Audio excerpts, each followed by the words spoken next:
में क्या बोलते हैं? ग्राम सिंह, गांव का शेर। तो कभी कभी म्युनिसिपैलिटी वाले उनको पकड़ लेते हैं, लेकिन अगर किसी ग्राम सिंह के गले में फंदा बंधा हो उसको छोड़ देते हैं, बोले कि किसी का पालतू है, इसको छोड़ दो। ठीक वैसे ही भैया यम के दूत घूमते रहते हैं हम सबको पकड़ने के लिए, लेकिन जैसे ही यमदूत देखते हैं, अरे गले में कंठी माला है, सिर पर तिलक लगा है, चोटी है, धोती है, बोले जरूर ठाकुर जी का, इसको मत पकड़ो, इसको यहीं छोड़ दो, इसको मत पकड़ो। इसलिए भैया दोनों तरफ से अपना कल्याण होगा। हम हिंदू राष्ट्र के भी हो जाएंगे, तिलक आदि लगाएंगे तो, और आध्यात्मिक स्तर पर भी ठाकुर जी के हो जाएंगे। अपने स्वरूप को सत्संगी बनाओ। जब अंग्रेज नहीं आए थे, मुगल नहीं आए थे, उससे पहले हमारे भारत में सब धोती पहनते थे, उससे पहले सब तिलक लगाते थे। आपने कभी सीरियल में देखा राक्षस, रावण, कंस, ये सब भी तिलक लगाते थे, ये भी बिना तिलक के नहीं रहते थे।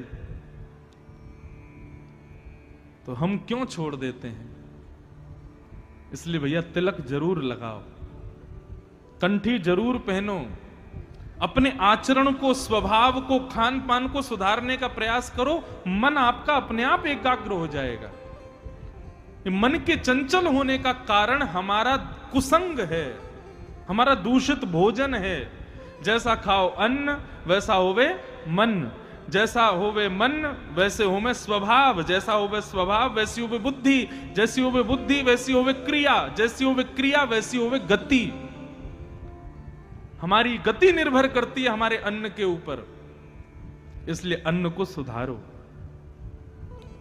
और अन्न को सुधारने का सबसे बढ़िया तरीका क्या है पता है? घर में खाना बन रहा है ऐसा बोलना बंद करो। क्या बन रहा है? बोले भोजन बन रहा है।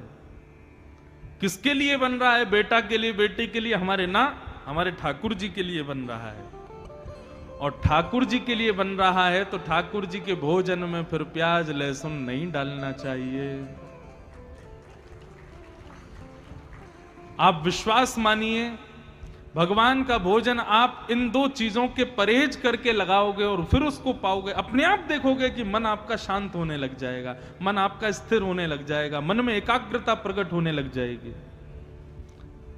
अब कहां तक कहें? देखो, प्याज लहसुन खाने से आपको कोई घनघोर पाप लग जाएगा, नरक में चले जाओगे, ऐसा नहीं है। लेकिन हां, प्याज और लहसुन जो है ये तामसिक होते हैं और इनका सेवन करने से मन जो है वो विचलित रहता है, बुद्धि जो है उसमें नकारात्मक विचार आते रहते हैं, इसलिए इनका सेवन नहीं करना चाहिए।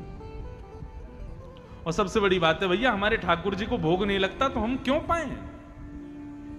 गीता में भगवान कहते हैं, मेरे को बिना भोग लगाए व्यक्ति जब भोजन करता है तो भुंक्ते ते त्वघम पापात, वो अपना पाप खा रहा है।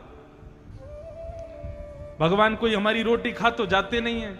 भगवान कोई ऐसा तो नहीं कि आपने रोटी दाल चावल रखे तो पूरी प्लेट साफ हो गई। ठाकुर जी तो केवल भोजन पर दृष्टि डाल के उसको शुद्ध करते हैं ताकि हमारे खाने योग्य वो हो जाए। सत्संग के बहुत स्वरूप हैं, सत्संग के बहुत पहलू हैं बंधुओं, उनको अपनाना प्रारंभ करो।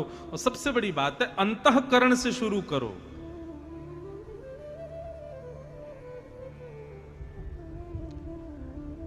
मां, इंद्रियों को दोष मत दो, मन को सुधारो। और ये मन कैसे सुधरेगा? तब भगवान बोले, मैं 5 लक्षण आपको बता रहा हूं, ये 5 लक्षण जिसमें दिखाई दे मां, उनका संग करना प्रारंभ कर दो। बंधुओं, बहुत ध्यान से सुनना, ये 5 लक्षण जिसमें हो उसका या तो संग करो, और यदि ये 5 लक्षण किसी में ना हो तो अपने अंदर लाने का प्रयास करो। और 5 में से कोई एक लक्षण भी किसी के अंदर हो तो भी आप उसका संग कर सकते हो। लेकिन सबसे बड़ी बात हम बताएं, ये 5 लक्षण सुनने के बाद आप भी कहोगे कि भैया इन 5 लक्षणों से युक्त अभी संसार में कोई नहीं है। इसलिए सबसे बढ़िया ये है, 5 लक्षण सुन के अपने अंदर लाओ। कौन कौन से 5 लक्षण? भगवान कपिल अपनी माता देवहूति को बता रहे हैं, मां तितिक्षव कारुणिका श्रुहृदय सर्वदेहिनां अजात शत्रव शांता साधव साधु भूषणा। 5 लक्षण। सबसे पहला लक्षण क्या है? सहनशीलता। कितने लोग सहनशील हैं यहां पे? हाथ ऊपर करना। मुश्किल से 4-5 लोगों ने हाथ खड़े किए। ये बात तो देखो ताली बजाने वाली है कि आप लोगों ने सत्य बताया। लेकिन एक बात बताएं, किसी की सहनशीलता का यदि पता करना, हाँ भैया हो, भैया खूब सहनशील हो, बैठो। किसी की सहनशीलता, जितनों ने हाथ खड़े किए ना, इनकी देखो सहनशीलता यदि पता करनी हो, अभी नहीं, कभी मौके पर ये आपके सामने पड़ जाए तो इनके कोई दूषित विचार इनको सुना देना। भाई कुछ भी कहो, तुम क्रोधी बहुत हो, तुम लोभी बहुत हो, हमने देख लिया तुम्हारे अंदर लोभ है। कुछ भी कहो भाई, यार तुम्हारे अंदर ना ये क्या कहते हैं, जो है काम की भावना बहुत ज्यादा है। तुरंत देखना, सहनशीलता पता चल जाएगी। तू कौन होता है मुझसे ऐसे बोलने वाला? अच्छा, तुझको हम लोभी दिखाई देते हैं, तुझको हम क्रोधी दिखाई देते हैं। व्यक्ति अपनी वास्तविकता नहीं सुन सकता, वहीं पता चल जाता है कि वो सहनशील नहीं है। व्यक्ति की सहनशीलता यदि देखनी हो तो उसकी वास्तविकता उसके मुंह पे बोलो, तो हाथ जोड़ करके मुस्कुरा करके सुन ले, समझना कि सहनशील है। अब इसका मतलब यह नहीं है कि जबरदस्ती उल्टी सीधी किसी की भी बात किसी के मुंह पे जाके बोल दो, तो गुस्सा तो आ ही जाएगा बेचारे को। लेकिन सहनशील व्यक्ति, उसकी वास्तविकता बताओ या उससे गलत बोलो, उसके हृदय पर उसका कोई प्रभाव नहीं होता। वो अपने समत्व में रहता है, वो अपनी समभाव में रहता है।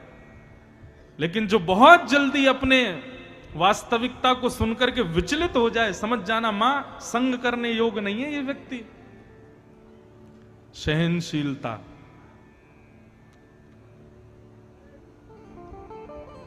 सहनशीलता। सबसे प्रिय संसार में क्या होता है? अपना सम्मान, अपना मान, अपनी प्रतिष्ठा। उस प्रतिष्ठा पर आई एक छोटी सी आंच भी हम सहन नहीं कर पाते, उससे पता चल जाता है हम सहनशील नहीं हैं। इसलिए मां, जिसका संग हम करें उसके अंदर पहला गुण होना चाहिए कि वो सहनशील हो। एक संत गंगा जी में नहा रहे थे और स्नान करते हुए इतने में ही वो बाहर आए तो एक मन चला व्यक्ति आया और उसने पानी पिया और पानी पी के उन पर कुल्ला कर दिया। संत मुस्कुराए और दोबारा गंगा जी में चले गए। स्नान करके पुनः बाहर आए, उसने फिर कुल्ला कर दिया। संत दोबारा चले गए, फिर गंगा में स्नान करके आए, फिर बाहर आए, फिर कुल्ला कर दिया। लेकिन संत के हृदय को जरा भी ठेस नहीं पहुंची। वो चौथी बार फिर गए, स्नान करके बाहर आए तो जो बार बार पानी उन पर फेंक रहा था, उस व्यक्ति को थोड़ा अटपटा लगा। बोले मैं इतने इनके साथ में बुरा कर रहा हूं, इनको गुस्सा ही नहीं आ रहा। अब की बार वो बाहर आए तो उन्होंने चरण पकड़ लिए। बोले महाराज जी, मैंने आपके ऊपर इतना कुल्ला किया, लेकिन आपने बिना क्रोध किए बार बार गंगा में स्नान किया, मैं आपके चरण पकड़ता हूं। महात्मा ने उसको उठाया, उसके चरण में गिर गए। बोले तू मेरे चरण मत पकड़, मैं तेरे चरण पकड़ता हूं। बोले आप क्यों प्रणाम कर रहे हो? मैं तो आपका अपमान कर रहा था, फिर क्यों प्रणाम कर रहे हो? संत ने कहा, बोले हर बार तो मैं एक ही डुबकी लगाता था, आज तेरी वजह से 4-4 डुबकी लगाई मैंने। हर बार तो मैं गंगा जी में एक ही बार प्रवेश करता था, आज तेरी वजह से गंगा मैया ने अपनी गोद में 4 बार मुझे खिलाया है। इसलिए भैया धन्य है, तू आ गया, तेरी वजह से गंगा जी का बार बार आस्वादन हुआ। इसे कहते हैं सहनशीलता। सुनने में बड़ी अच्छी लग रही है, लेकिन करने में उतनी ही कठिन है। बंधु, सहनशील बनो। और हम दावे से कह सकते हैं, भैया घाट घाट के पानी पिए हमने, दुनिया भर में कथा करते हैं, व्यक्ति के अंदर सहनशीलता का सौ भी नहीं होता, बिल्कुल सहनशील नहीं है आज का प्राणी। और हम औरों की क्या कहें, हमारे अंदर भी कहीं ना कहीं ये दुर्गुण होगा कि हम भी सहनशील नहीं है, लेकिन प्रयास करते हैं फिर भी बने। अब आपको क्या लगता है, हजारों लोग कथा सुनते हैं, सब प्रेमी करते हैं? कई लोगों के खत आते हैं, उसमें खूब बढ़िया बढ़िया प्रेमी बातें भी होती हैं। महाराज जी आप कथा ऐसी करते हो, आप तो यूं बोलते हो, आप तो ऐसे कर देते हो, आप तो बार बार अपने बालों पे हाथ फेरते हो। लोग बाग बुराई भी करते हैं तो सहन करना पड़ता है। जरूरी थोड़ी है हजारों लोग सब प्रेम करने वाले ही आते हैं कथा में, दो चार लोग ऐसे भी आते हैं। लेकिन गोस्वामी तुलसीदास जी कहते हैं, निंदक नियरे राखिए, निंदकों को सदा पास रखो। जो आपकी निंदा करे, आपकी बुराई करे, आपके अवगुणों को तुरंत आपके मुंह पे बता दे, उसको संग रखा करो। क्यों? ऐसा व्यक्ति सदैव आपको प्रगतिशील बनाएगा। लेकिन जो बात बात पे आपकी जहाजी हजूरी करें, बार बात पे आपकी प्रशंसा कर दिया करें, आपके मुंह पे ही आपके गुणगा दिया करें, ऐसे व्यक्ति आपको ऊपर उठने से रोक रहे हैं, यही समझिएगा। सहनशील पहला लक्षण, तितिक्षव। दूसरा लक्षण क्या है? तितिक्षव कारुणिका। दूसरा लक्षण है करुणा, मतलब दया। असहायों पे दया करो। मां, मन को यदि शांत करना है तो जिस व्यक्ति का हम संग करें या जो लक्षण हम अपने अंदर लाएं, उसमें दूसरा लक्षण होना चाहिए दया। सब पे दया करो। बंधुओं एक बात बताएं, दया का जन्म होता है क्षमा से। जो व्यक्ति क्षमाशील है वो व्यक्ति दयालु होगा। लेकिन जिसमें क्षमा का गुण नहीं है ना, वो कभी दयालु नहीं हो सकता। कोई बड़े से बड़ा अपराध कर दे आपके साथ, आप उसकी बुद्धि पर दया खाओ। कोई बहुत बड़ा दुष्कृत्य कर दे, आप तब भी उस पर दया करो। बोले हमें दया आ रही है इसकी बुद्धि के ऊपर, हमें दया आ रही है इसके ऊपर, बेचारा कितना संकीर्ण सोच का है। दया, क्षमा करो सबको। क्षमा से दया अपने आप आती है।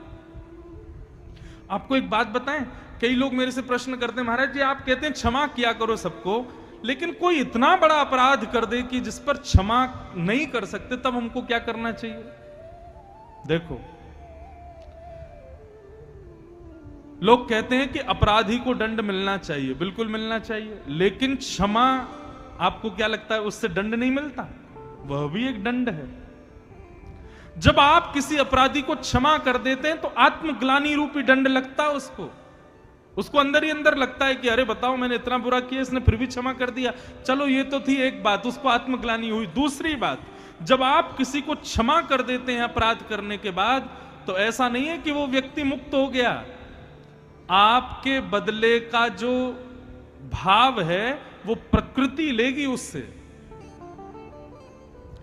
लोग कहते हैं ना, अब भैया हम तो कुछ कहेंगे नहीं, ऊपर वाला सब देख रहा है, अपने आप होगा। यह बात सत्य है। जब आप किसी को क्षमा कर देते हैं तो प्रकृति आपका बदला लेती है उससे, कभी ना कभी तो उसको भोगना पड़ेगा।